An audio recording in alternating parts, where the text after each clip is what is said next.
Welcome to the PIO podcast, a place for all things public information related for police, fire, EMS, and local government. An open forum to learn, grow, and develop your public information skills.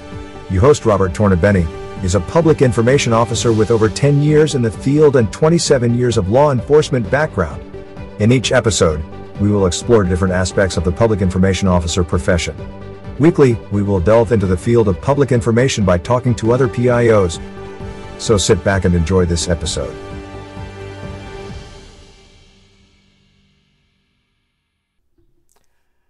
Hello, everybody. Today, before we get into Trooper Tiffany Bush's interview, I wanted to talk about an article that was in the Washington Post on March 21st. If you're looking for it, it's titled "Racially Biased Policing Was Already a Concern. Now Charges Against Officers in the Capitol Riot Inflame Fears of Extremists Infiltrating Law Enforcement." The author is Bart Jensen. So after reading this article and seeing the number of law enforcement officers that were at the January 6th insurrection at the Capitol, I was just curious to know if anybody would like to email the show or email me personally what your thoughts are on how you will message your staff via internally to address about cleaning up their profiles, cleaning up their social media. Personal views are one thing, but those personal views, as we saw that happened in the last couple weeks in Atlanta, those can come back to haunt you later on, and those impact the agency's perceptions and in the community, and it impacts their standing in the community. So how are you guys going to be doing that messaging with your department and your staff internally? Just email us at the PIO podcast at gmail.com, or you can email me separately at roberttornabene@gmail.com. Thank you, and off to the show.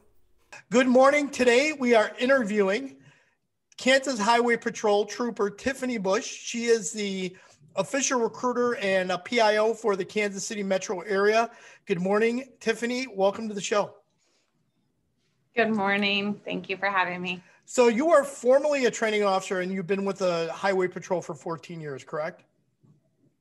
Almost 14 years, yeah. And how did you make this transition from, being a trooper to being somebody that's, you do news interviews, you're talking about recruiting, you do a lot of recruiting because you're the primary recruiter for the agency. How did you make that transition? Well, I've actually been in this role before. So back in 2014, I put in for this position when our PIO then was finally retiring. So this is kind of a spot, like once people get in it, they stay in it. And so I had a new baby. He was 2 about the time, and I'm trying to figure out how I'm going to be more involved with my kid and stuff instead of doing the shift work. So I jumped on the opportunity of the Monday through Friday kind of normal schedule. And shortly, I probably was only in this position for maybe a few months. And then my now ex took a transfer to Scottsdale, Arizona. So we left. And then I was very unhappy. I came back. So I was only gone for 9 months, and then I came back. So I came back to the road. My position as the PIO was filled. And I went back to the road. Having been gone for 9 months, I came back in September of 16, and already in December, I was FTOing again. I'm that good. Wow. I'm that good. Awesome. I'm that good, or they were that desperate. And then in 2018, I became the agency's recruiter. I'm the only official recruiter, but we are all recruiters for the agency. Of course. But I did the recruiting for the last 2.5 years, and then we had a big change up in our structure, and Candace Brashears was the PIO here in the Metro. She got promoted. She's now my boss. And so I went back to doing the PIO stuff, and yeah, so it's not too new for me. Still certified and kept all of my certifications that I've ever had. That way I always have opportunities available to me. That way, if something pops up, I can easily put my foot in there and say I'm available. But that's okay. I mean, you still have a relatively young kid, so there's an opportunity to, that stability. That's, what do they call it? The stability that a PIO is, because there's always some call that you might have to go on or handle or get up or, late at night to deal with. Yeah, for the most part, I haven't had too many situations like that. And honestly, I put my family first. So, if the media wants an on-scene interview at 2:00 in the morning, there's plenty of troopers and even supervisors on scene that they're more than willing to help me out, instead of me trying to scramble to find someone to watch my kid and roll out at 2:00 in the morning. Well, that's pretty good that there are agents within your agency, your leadership, your supervisors will get on camera. I know some agencies, it's the PIO, and the PIO goes out everywhere, and the supervisors, some of them don't want to talk. In my former agency, I used to have ones that they wouldn't talk to anybody. And they were like, you got to talk to the PIO. And I'm like, you've been through some of the same training I have. You can answer basic questions. Yeah. And I have to get all my information from them anyway. So, the answers. Right. And they only want that 15-second clip anyways, because they don't need a long, detailed presentation. So as a recruiter, give me some ideas of what you do as a recruiter. It was fun when it first started. It was pre-COVID. I went to career fairs. I traveled. I mostly traveled around the surrounding states of Kansas. And I know a lot of other surrounding troopers. So, it was always like, hey, I'm coming up to this college career fair. Are you going to be there? And then it was a great networking for us. And then just mostly just getting out and seeing new people. A lot of people say, well, don't you have, or aren't there plenty of applicants in Kansas?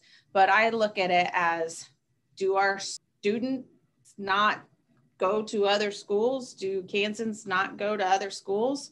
Do we not have people who are interested in moving to Kansas? So why limit ourselves to just those who are currently in Kansas? I've been all over, and almost everywhere I go, I find somebody who has some connection back to Kansas. We have 2 Army bases, Fort Leavenworth and Fort Riley. We have a lot of people who are connected that way. And then the Kansas City Metro is very popular, very busy. And there's a lot of people that have connections up here. So there's always someone that I can run into that's from Kansas, maybe wants to go back to Kansas, never been here before, doesn't see why it would be that bad of a place to live. So I like going to the different colleges and stuff like that to recruit at. Since COVID hit, though, it got a little, a big roadblock, not a little. At career fairs, I can step up to somebody and snag someone as they're walking by, where at a virtual career fair, I'm sitting there waiting for them to approach me. And I would sit for hours on end and not talk to a single person. It's very frustrating. But, I'm hoping that this is coming to an end soon, and good luck to Lieutenant Beard, who is back to recruiting, because I absolutely understand how. Have you seen the numbers drop for your incoming academy classes since COVID? Yes. When it first last year, our numbers actually went up, and it was a little hard to project how or why they went up, because we had changed some things that had started that. We had changed to an online exam opposed to having to be present. So we had a lot more out-of-state applicants. And then we also changed our tattoo policy, which meant that if you had a visible tattoo in a short sleeve uniform, that you can now wear a long sleeve uniform shirt year round. So there were two things that, you know, may have encouraged those applicants to apply. But then I also think of how many people may have applied to continue their unemployment. Okay.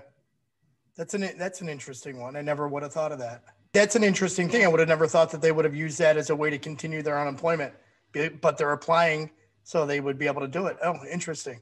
All right. So we kind of talked about the recruiting challenges right now versus what's going on with COVID in previous years. So Illinois, for us, people are leaving this state left and right. They want out of our state. We are heavily taxed. I think our average is about 25,000 residents a year just up and leave the state. They're going to every state outside of Illinois that they can get to. I know Nashville, we were talking about Nashville earlier before we started. I have 5 friends that have moved to Nashville in the last year alone, to just give you an idea about how many people are leaving. But then I just heard California, they've lost 300,000 residents out of California in the last 5 years. I was like, that's insane. So you see people coming from all over the country, and you're in a pretty great location in the country, in a sense, where you're at. That's a pretty cool area to be in, because you're relatively close to the ocean, or I should say the Gulf. You can get down there relatively quick, and a lot of the other metropolitan areas you can go to.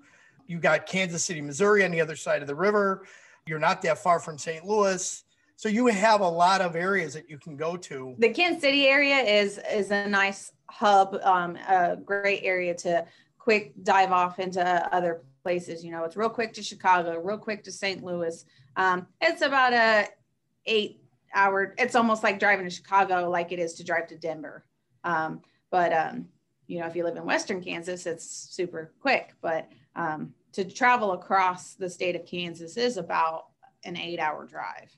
Real quick and easy to get almost anywhere, you know, major thoroughfares, I-70 straight across through Kansas, pretty quick. It's a lot of people don't realize how much comes to Kansas as well. We have the Kansas Speedway, Sporting KC. I know it's in Missouri, but a lot of traffic still comes through Kansas to see the Chiefs and the Royals play. And then used to be the Sprint Center, it's T-Mobile Center now. It's where they would play in the Big 12 championship games and stuff there in Kansas City. So a lot of traffic comes through here. So with that, so you're very active on social media. One of the things I've noticed, especially about the whole highway patrol, is you have people designated in every district that you have. You guys are all very active. Trooper Ben, he's always on there. You're always there. You're covering weather stuff, highway accidents. What kind of challenges do interviews like that, especially when you're on the roadside, what do those pose? Well, there's always the fear of traffic. We try not to do too much roadside because we become a distraction to motorists if we're out there roadside. Some stuff I can do from maybe a ramp or an overpass or something like that. I know Ben does that as well. If there's already a closed off area due to a major incident or crash, we might be able to do something around there. But we try not to just, let's meet down here on this shoulder and do an interview, because that's really risky for anyone to be standing out there. When people see news crews and stuff like that, they tend to gawk. And we all know that causes crashes. Always does. Oh, yeah, that's why when I was on the road, I was always trying to get the cars off the road as quickly as possible, because there's always a second crash, always. To follow up with that, you've already kind of covered the risk. What are other pitfalls that a PIO needs to look out for? A lot of times there's the urgency for need to know right now from media. And a lot of times I personally feel that, one, there's not enough information to provide right now, or enough relevant information that, I don't know, need to know for the general public, you know. And sometimes I kind of tell media that, like, they're all hyped up on a pursuit or something. Was this a wanted suspect, a wanted murderer or something? I was like, no, it was for traffic. You know, like it's like they think that, you know, everything's this big, great ordeal. And it was really, to me, something simple, like nothing major, nothing newsworthy here, you know, but Nothing to see here. Move along. yeah. So that's really hard for me sometimes to connect with media like that, because they have that constant need to know, and I don't feel like it's relevant. And so I'm like, nope, just everyday business here. I don't know what you're looking for. So I feel, I don't know, maybe my PC is not always the best, but I try and be the best I can about getting the information out to them, whether it's important to me or not. So do you feel that it's more important? All right, so the media, I get it. Sometimes they ask sometimes they ask questions sometimes they ask those questions that you're just like, you know, do you see that the public maybe messaging you because you guys are more on social media? Do you see them messaging you more, asking for like, is a road completely blocked off, or do you guys deal with that more in a sense? The public, especially on Twitter, followers, if I advise of a road closure or something, and I haven't made a follow-up or anything like that, hey, is this still closed? Do I have to go around? And I'll try and keep up to date with stuff like that. The only time we have a major road closure is due to weather or probably a fatality crash. And depending on the situation, it can take, 4 to 6 hours to clear up a roadway. I try and be prompt with their concerns and that type of information, because, that affects someone's travel or, planning from getting from A to B. I need to know if I have to take a different route. Am I going to get stuck in traffic? Because that's happened to me before on my own time. And it's frustrating not knowing, And I found that for the public, for them to hear the response from you, it puts them a lot more at ease. And also it makes them feel like, okay, I have a connection to the state police. They're making sure that we know what's going on. And I think that generally most people want to know that they're safe, and they want to know what they can do to, to get around whatever issue is going on in the community. So I think that's important. I know in a municipality near me, I messaged them. There was the agency that was handling a really bad crash in the jurisdiction I lived in. I couldn't get home. The road was we were sitting there for 40 minutes. And I messaged the agency next door to us via Twitter, and they responded to me that there's a bad accident here and it's going to be closed for a long time. And I literally went through side roads then to get home, because otherwise I would have been stuck in traffic, not knowing where to go. So those are important things to do. Yep. Yeah. And I try to give an alternate route as well. When I've been in the situation where they say exit here, and I'm like, and go where? So. And that is a great point, because I don't think enough people are willing to do that. Enough people maybe even put a map out where the accident's at. They might say Highway 170 and whatever other crossroad, but not necessarily in their mind are they making the visual until they see it on a map. Yeah. And I think sometimes that's something that we need to do too. How many social media accounts are you running right now? Well, there's the 7 PIOs across the state.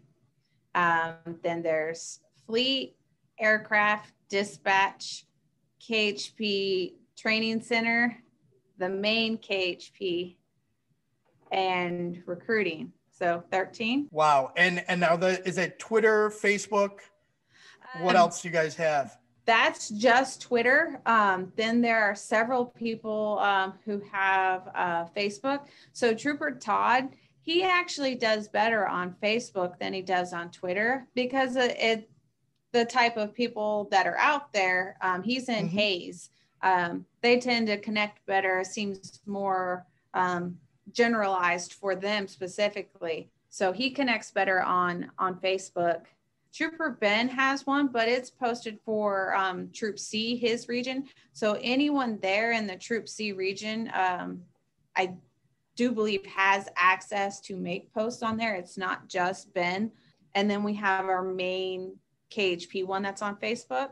And I think Lieutenant Beard has a recruiting one on Facebook. Candace had one for Troop A. I probably won't do one on Facebook. I feel like it becomes repetitive. Like most people that follow me on Twitter are probably going to be the same ones that follow me on Facebook. So it just means more that I got to keep posting. But I'm also on LinkedIn, and then KHP has Instagram as well. Now, do you, for like press releases, are you posting those? Do they get emailed out to the press and then posted on social media, or is there a link? How do you guys do those? So most of my press releases since I've taken over back in October have been weather related. I've had a few that were mostly probably just information. We had an officer involved death, kind of like one of those the media felt like it was a need to know. But for the most part, I just put the press release on my Twitter page. The main KHP holders, they have my press release to disseminate. I would usually email that press release to the local news agencies up here. But for the most part, everyone gets it off of my Twitter page. But very cool. Mine have mostly just been, we're going to be towing cars because of the snow, so don't leave your car on the road. So what's been your greatest challenge as a public information officer?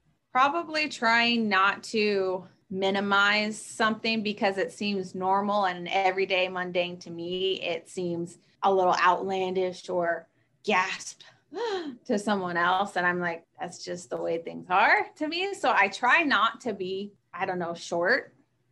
Maybe. I feel like maybe sometimes I discount someone else's reactions to an event because it seems normal to me and they're not used to the things that I see and the things that I hear. Isn't that amazing how quickly we can become, we're not callous. It's just that we've seen things that the normal public would not normally see. Yeah, a little. And it's hard for us to get worked up. Desensitized a little, like. Yeah, a little bit. Yeah. Like. Okay, well, at least you're cognizant of that and you try and work on it. I mean, that's a good thing. I'm a very tender-hearted person, so like certain events, especially like fatalities and stuff like that, those are still hard for me to talk about. But then usually the reasons for the crashes, then I get, slow down, wear your seatbelt, people. This wouldn't happen if you would wear your seatbelt. Stay in your car. So I put your wipers on, put your lights on, simple things, right? Then the teacher, the safety instructor comes out, the mom in me comes out and says, this is what you gotta do. These are rules because they mean something, not just because I want to tell you to tell you. Very cool. I'm glad that you realize that you have that battle between giving just out the basics and being a caring person too. That's important for them. And that's important for them to hear coming from any police officer, especially nowadays with the way the image is of law enforcement nationally. All right, so we're going to make it light. We're going to lighten it up a little bit. We're going to go to some rapid fire questions. Okay. Okay. Last good book that you've read. I can't tell you the last book that I have read for my pleasure, but my son and I are reading some Goosebumps books, and I remember them when I was a kid. And so we'll try and read like a chapter or two at bedtime. And I'm like, ooh, let's keep going. And I'm like, yeah, so I guess we're reading some Goosebumps right now. Very cool. Binge-worthy TV show. Oh, I really liked The Queen's Gambit. Good show. Yeah, my daughter got me hooked on that one. Yes, it was really good. Very cool show. The one that I got my daughter hooked on was the Ted Kaczynski one. The Unabomber? Unabomber, yeah. That bourbon, scotch, or beer? Well, we just went to Jack Daniel's distillery. My drink is the honey whiskey. Oh, that's good. That is very good. Tiffany, do you have a mantra? No, not really. You got a tagline, something that you always throw out that you always say? No, not really. I usually say it sucks to suck. But I love that. Yeah, I don't know about that one. Okay, that's all right. If you could do anything, I would blank. I still always wanted to be in the FBI. I still, like, if I could, if there wasn't that age limit cut off anymore, or, if I wouldn't have to completely uproot my family. But that was still my dream. Yeah, I had that one for a while. Then I turned too old. Yep, it happens. Yeah, it does. If you could have one superpower, what would it be? Probably be in multiple places at once. Feel like I'm constantly torn and trying to get from here to here to here. Everybody needs something from me. And there's only one of me to go around. And as a parent, it's even harder. Yes. If you could travel anywhere, where would you go and why? I think I'd like to go somewhere like around the Amazon, something that has like beautiful waters, but also just the great colors, the green. I love the heat. The Amazon probably draws a lot of humidity. I actually like the heat. Most people don't, but and I'm definitely a water summer girl, and I think that would be a really cool place to explore and get into things. I get it. My cousin lives not that far from Central America or from South America. He lives in Curacao. He runs a restaurant on a resort down there. Oh, cool. And that is literally, it's a boat ride to Venezuela. And it's pretty cool. Pretty cool That's place. awesome. Final thoughts. Is there anything else you want to share? About being a PIO, about being a PIO, or about being a recruiter? You can throw your tag thing down for recruiting if you want. Our numbers are really up for the podcast, so we're getting a lot of exposure, and the age groups are 18 to 55, 65. Yeah. So the range is there.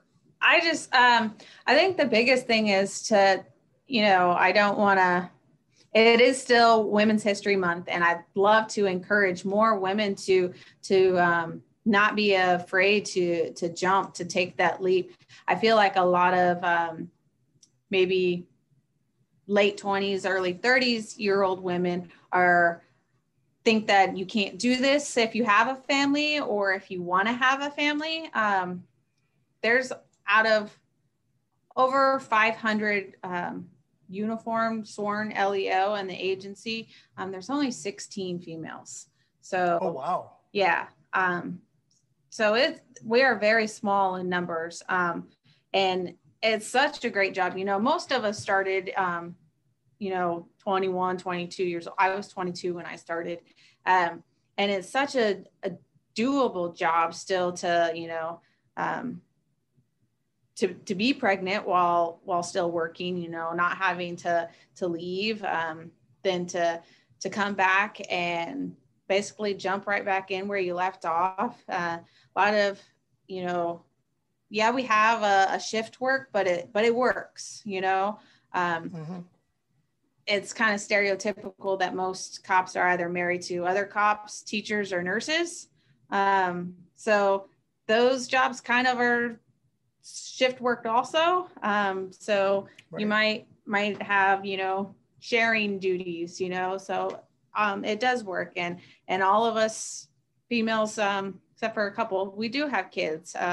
So we're here to show you that it is possible, it's doable. Don't feel like because this is typically a boys club that we can't crash the party.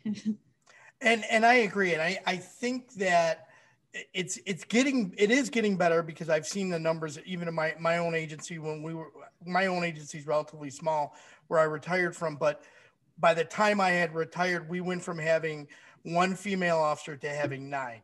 So, yeah. And that's a pretty big number in an agency that's under 62 officers. So yeah. a pretty decent number. I think that we do need to do, as a whole in law enforcement, do more recruiting that way, because it does help the overall agency. The perspectives are different. Yes. The approaches can be different. I have seen some really great female officers walk into situations that were completely untenable with the guys there, and the female just took over the situation and ended the issue, so to say, without putting a hand on anybody, just having that almost matriarchal approach, and it does help. So we do need to do more recruiting that way. So kudos to you for trying to and mentioning that, especially during Women's History Month. I don't see a whole lot of agencies. Actually, my mistake. Ashley McDonald down in not Ashley. Shoot, I'm forgetting her name now. She's down in Boynton Beach. Anyway, she did a whole thing. She's got a whole video production and photo set that's been going out this month about women in law enforcement in Boynton Beach. And Stephanie Slater, it's Stephanie Slater from Boynton Beach. She's a PIO, and she had this whole series of photos where they were all different females in different positions in a department, and they was doing video interviews. And I'm thinking, yeah, that's what we need to do more of. Yeah, we have something like that going on with us right now as well. Our first female started like in the 80s. I think the first female came on the year that I was born. I've met her while I was training another female, and it was pretty cool. She did leave the agency to go to the FBI, and it was like almost, it was exactly what I was hoping to do. But then I, started having fun and didn't want to leave. But I thought it was cool to meet one of the founding female troopers and to see that she had left and gone to the FBI and the things that she may have experienced or had to overcome as a first female trooper. There's always lessons in that as well. Yeah. People ask a lot because typically there are only one female per class. We did have a record. We had 4 females in one class, but so my academy class, I was the only girl with 19 guys, and people ask me, how was that? You get hassled or anything like that. And I always just say I gained 19 brothers. I'm not the fastest, I'm not the strongest, but I bring other things to the table. Like you said about the come in and de-escalate a situation. I remember an FTO where I was brand new baby trooper, and guy that we were with was F you, and then, no, not you, Miss Mitchell. And, but, I'm just there, just my presence alone can calm somebody down or change their demeanor. And I'm very much the attention to detail, organized, the mama bear, even before I was even a mama, and, make sure everybody has their stuff together. Let's go. We need this, this, and this. And so I think having the women in your departments is very important. Very cool. And as a reminder to everybody, it is as a PIO, these are the opportunities that we have to talk about our agencies, and what a great planning thing to have a whole section on your department for Women's History Month in the month of March. You got to kind of plan for it because you can't do it, last minute, but that's part of the job of being a PIO.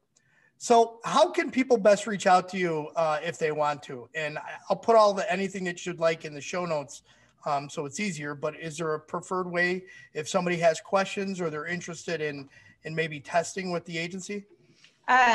Well, to start off with, our website is kansashighwaypatrol.org, and it has all your contact information for any PIO that you want to reach across the state. It has our general headquarters, and it has Lieutenant Beard, who is our recruiter. So you have phone numbers and email addresses posted right there. It has everybody's information on there. I can always be reached on my Twitter account. What am I now? Trooper Tiff KHP? It used to be KHP Trooper Tiff, but when I came back, somebody took it. Yeah, I was like, who has this? So I almost always answer my emails and Twitter messages more than I will answer a phone call when I'm not on duty. So if you have a question or something, I'll usually reply pretty quickly. Thank you, Tiffany. I appreciate that. And ladies and gentlemen, this is Trooper Tiffany Bush from the Kansas Highway Patrol. Thank you for coming on the show. No problem. Thanks for having me. We hope you enjoyed this episode. If you would like to contact the show, please email us at thepiopodcast@gmail.com. Be sure to subscribe to the podcast to get notified of the latest episode. If you are listening on a platform that allows reviews, please give us a review. We appreciate any review, good or bad. It helps us improve on each episode. Until next time, be safe.